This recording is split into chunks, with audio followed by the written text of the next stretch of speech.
টেটৰ মেৰিট লিষ্টৰ প্ৰসংগ এইবাৰ বিধানসভাত উত্থাপন কৰিছে। আজি বিধানসভাত বিৰোধী দলৰ বিধায়ক আমিনুল ইছলাম ডাঙৰীয়াই টেটৰ মেৰিট লিষ্টত হোৱা বিসংগতি আৰু যি শিক্ষক নিৰ্বাচনৰ পদ্ধতি পৰিৱৰ্তন কৰাৰ কথা উল্লেখ কৰে আৰু শিক্ষামন্ত্ৰীৰ দৃষ্টি আকৰ্ষণ কৰে। আপোনালোকে জানেই যে আগতে হায়াৰ ছেকেণ্ডেৰী বা ডিগ্ৰী পাছ কৰা ছাত্ৰ ছাত্ৰীৰ তুলনাত বৰ্তমানৰ ছাত্ৰ ছাত্ৰীসকলৰ যিহেতু শতকৰা হাৰ বেছি, গতিকে গোটেই শিক্ষক নিৰ্বাচন কৰা পদ্ধতিটো সলনি কৰি অন্যান্য ৰাজ্যকেইখনবিলাকৰ দৰে মানে অসমৰ বাদ দি অন্যান্য দুই এখন ৰাজ্যত যি নতুন পদ্ধতি হৈছে, টেটৰ পৰা মাৰ্ক আহিব, তাৰপিছত হায়াৰ ছেকেণ্ডেৰী বা অন্যান্যৰ পৰা আহিব, তাৰ এটা পাৰ্চেণ্টেজ আহিব 10ৰ পৰা 20% মান, এনেধৰণৰ যিটো পদ্ধতিৰ কথা আমাৰ বহু টেট উত্তীৰ্ণ শিক্ষাৰ্থীয়েও দাবী কৰি আছে, সেই প্ৰসংগটো আজি অসম বিধানসভাত উত্থাপন কৰে। মই আপোনালোকক গোটেই কথাখিনি শুনাই দিবলৈ চেষ্টা কৰিছোঁ এই ভিডিঅ'টোত। আপোনালোকে ভিডিঅ'টো শেষলৈকে চাওক আৰু আপোনালোকৰ মতামত কমেণ্ট ছেকশ্যনত লিখিব।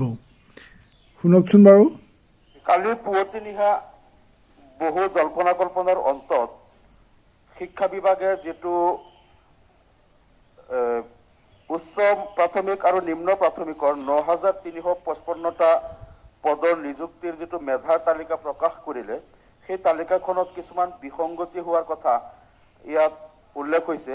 ইয়াতে আপোনাৰ নিম্ন প্ৰাথমিকৰ ৭,২৪২টা পদ আৰু উচ্চ প্ৰাথমিকৰ ২,১১২টা পদৰ যোগ্যতা ভিত্তিক মেধা তালিকা প্ৰকাশ পাইছে। কিন্তু ইয়াত অসুবিধা হ'ল কিছুমান প্ৰাৰ্থীৰ নাম ২বাৰৰ পৰা ৫বাৰলৈকে আহিছে বেলেগ বেলেগ জেগাত, আৰু কিছুমান প্ৰাৰ্থীৰ নাম এনেকুৱা হ'ল OBCৰ ক্ষেত্ৰত জেনেৰেল কাষ্টৰ মানুহৰ নাম সোমাই গৈছে, ক'ৰবাত হয়তো কাৰোবাৰ নাম বেলেগ বেলেগ তালিকাত ২বাৰো আহিছে, ৩বাৰ আহিছে, এনেধৰণৰ কিছুমান সমস্যা হৈছে। এই যে টেট পৰীক্ষাৰ ফলাফল যিটো ডিক্লেয়াৰ কৰা হয়, যিসকল ছাত্ৰ ছাত্ৰী 10 বছৰ 15 বছৰ আগতে হায়াৰ ছেকেণ্ডেৰী পাছ কৰিছিল বা ডিগ্ৰী পাছ কৰিছিল, তেওঁলোকে এতিয়া আমাক জনাই আছে কৈছে আমাৰ চাকৰি কোনোদিনেই নহ'ব। কাৰণ তেওঁলোকে তেতিয়া যিটো ইভালুৱেশ্যন ছিষ্টেম আছিল, মাৰ্কছ দিয়াৰ ছিষ্টেম আছিল, সেই সময়ত যি ছাত্ৰই 55% বা 60% মাৰ্ক পাইছিল, বৰ্তমান এই 2-1 বছৰত যিসকলে পাছ কৰিছে তেওঁলোকে মাৰ্কৰ ছিষ্টেমৰ কাৰণে 85-90%। গতিকে আকৌ দেখা গৈছে যেতিয়া BEd আৰু DLEd এক্সাম হয়, সেই আগত 10 বছৰ 12 বছৰ আগত পাছ কৰা প্ৰাৰ্থীসকলে তাত দেখা গৈছে যে বেছি মাৰ্ক পাইছে। এইবাৰ যিসকলে 80 পৰা 90% পাই হায়াৰ ছেকেণ্ডেৰীত বা মেট্ৰিকত উত্তীৰ্ণ হৈছে, তেওঁলোকতকৈ সেই 10 বছৰ 15 বছৰ আগত 55-60% মাৰ্ক পোৱাসকলে DLEd বা BEdত বেছি মাৰ্ক পাইছে।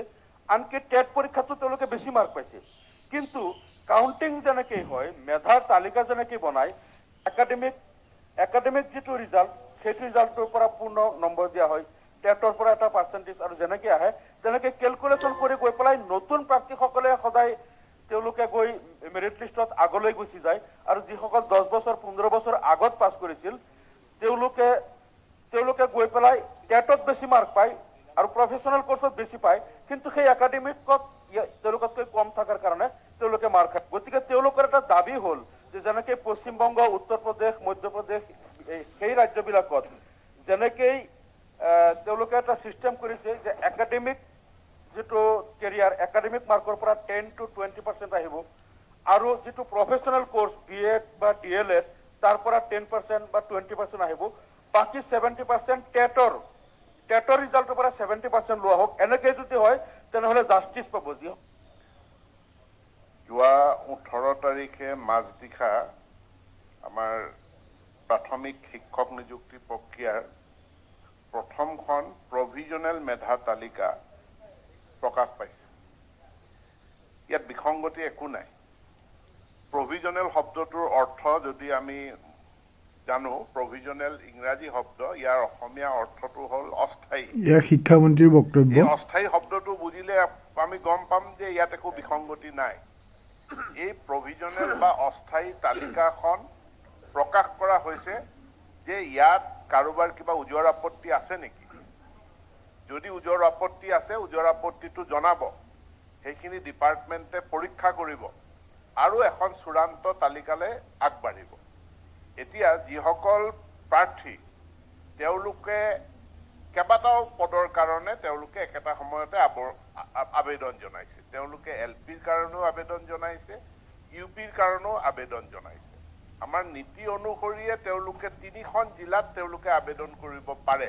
গতিকে 3খন জিলাৰ কাৰণে আবেদন কৰিছে। এতিয়া এইখিনি তেওঁলোকে যি মতে তথ্য পাতি দিছে সেই তথ্য পাতি চাই প্ৰায় 2200খন ফলাফল উইথেল কৰি ৰখা হৈছে।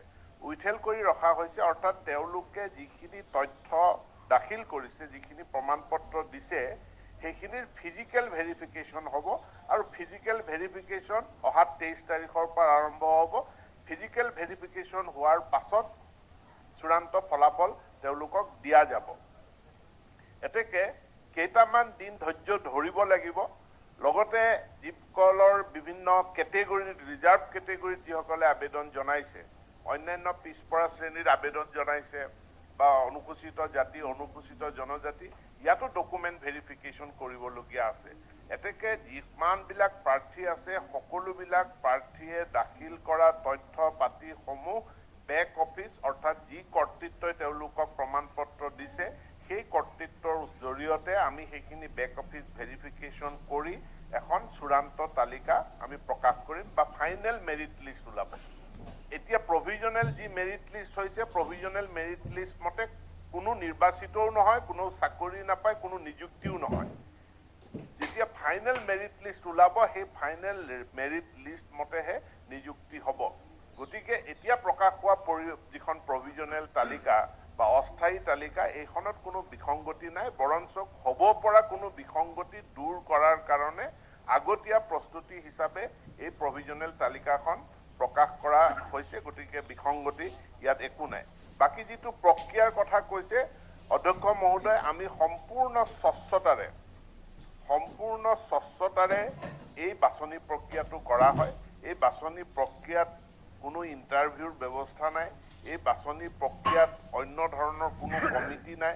সম্পূৰ্ণৰূপে তেখেতৰ একাডেমিক আৰু টেট পৰীক্ষাৰ ফলাফলৰ নম্বৰ ভিত্তিত আমি এই বাছনি প্ৰক্ৰিয়া কৰোঁ আৰু 2012 চনৰ পৰাই বাছনি প্ৰক্ৰিয়া এনেধৰণে চলি আহিছে আৰু এইটো ইতিমধ্যে প্ৰমাণিত হৈছে। সকলো ঠাইত সকলো প্ৰাৰ্থীসকলে সন্তুষ্টি প্ৰকাশ কৰিছে যে এতিয়া আমি আপোনালোকৰ চৰকাৰৰ অধীনত সন্তুষ্টিৰে, এতিয়া প্ৰাৰ্থীয়ে নিজে তাপ কৰি ক'ব পাৰিব যে মই চাকৰিটো পাম নে নাপাম। প্ৰাৰ্থীয়ে নিজে অংক কৰি উলিয়াই লয়। এতিয়া আমি অংক কৰি পেলাই আমি কাৰোবাক পেঞ্চিলেৰে নম্বৰ দি কাৰোবাক দি পাছ কৰাই দিয়াৰ কথাটো আৰু এতিয়া সম্পূৰ্ণৰূপে সেইটো ইতিহাস হৈ গ'ল। সম্পূৰ্ণ স্বচ্ছতাৰে হোৱা এই টিকা প্ৰক্ৰিয়াটো আৰম্ভ হৈছে আৰু এইটো মাননীয় মুখ্যমন্ত্ৰী ডাঙৰীয়াই কৈছে 10 মে'ৰ ভিতৰত আমি সম্পূৰ্ণ কৰিম।